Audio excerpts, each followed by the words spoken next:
Hello friends, अक्षर Anisha channel पे बहुत बहुत स्वागत है दोस्तों आज मैं इग्नू का टॉपिक लेके आई हूँ। अब आप सोच रहे होंगे इग्नू का क्यों। इग्नू का इसलिए कि जो भी व्यक्ति हिंदी विषय से एमए कर रहे हैं उनके लिए ये है, जिनको ये क्यूरियोसिटी है कि फर्स्ट ईयर में क्या क्या सवाल पूछा जाता है और उन्होंने MHT 3 लिया है, तो उनके लिए है।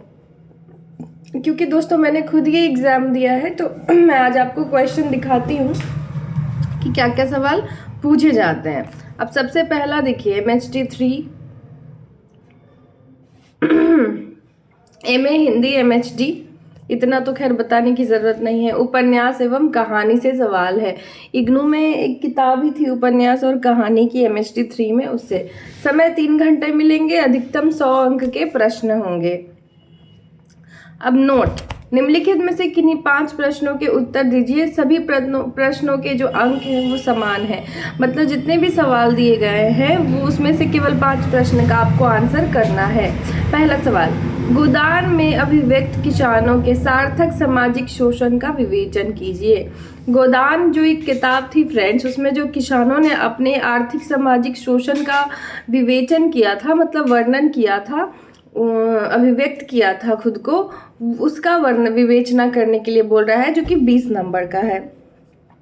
ये तो आप आराम से लिख सकते हैं। दूसरा, आंचलिकता के निकष पर धरती न धन अपना। दोस्तों ये हमने जो असाइनमेंट बनाते हैं उसमें भी ये सवाल आया था, धरती धन न अपना का मूल्यांकन कीजिए। ये भी दोस्तों 20 नंबर का है।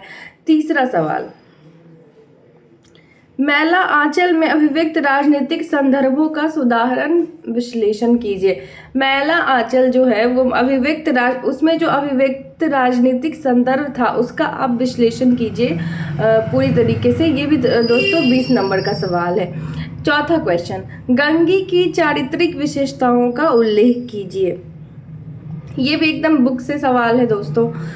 पांचवा सवाल, पाजेब कहानी की शिल्पगत विशेषताएं लिखिए। पाजेब कहानी की शिल्पगत विशेषताएं लिखिए। छठा सवाल, नई कहानी आंदोलन का स्वरूप स्पष्ट करते हुए उसमें मनु भंडारी के योगदान का चर्चा कीजिए। नई कहानी आंदोलन का स्वरूप को स्पष्ट करते हुए उसमें मनु भंडारी के योगदान का चर्चा कीजिए। ये भी अच्छा सवाल है दोस्तों। सातवां, युगीन यथार्थ और अस्मिता बोध के संदर्भ में एक दिन की मेहमान की समीक्षा कीजिए। युगीन यथार्थ और अस्मिता बोध के संदर्भ में एक दिन के मेहमान की समीक्षा कीजिए। ये भी 20 नंबर का सवाल है। बिरमा की चारित्रिक विशिष्टताओं पर प्रकाश डालिए। किसकी? बिरमा की चारित्रिक विशिष्टताओं पर प्रकाश डालिए। 8वां सवाल।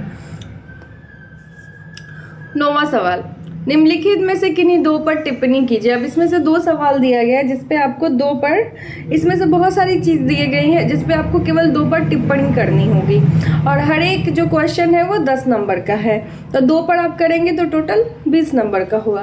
तिरछी और पिता कहानी की तुलना, आप इस पर टिप्पणी कर सकती हैं या कर सकते हैं।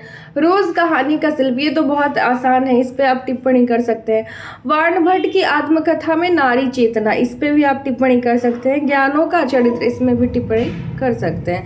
तो दोस्तों देख सकते हैं आप, इस तरह का सवाल पूछा जाता है फर्स्ट ईयर में। MHT 3 का मैंने पेपर दिखाया, ये जो पूरा का पूरा सवाल है मैं एक बार आपको फिर से दिखा दे रही हूँ।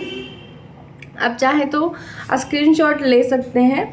तो ये इस तरह का एक पैटर्न आता है, सवाल आता है। जो भी सब्जेक्ट आपने चूज़ किया है उसके अंदर से ही सवाल आएगा। अगर आपने अच्छे से नोट्स बनाए हैं, अगर आपने अच्छे से असाइनमेंट लिखा है, तो आपको इसमें कोई परेशानी नहीं आती है लिखने में।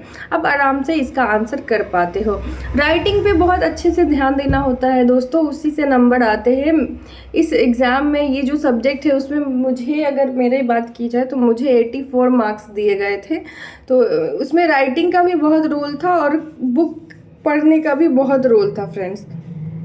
इसी तरह मैं जो है और भी आप बहुत सारे सवाल लेके आऊँगी MHT 2, 3, 4, 6।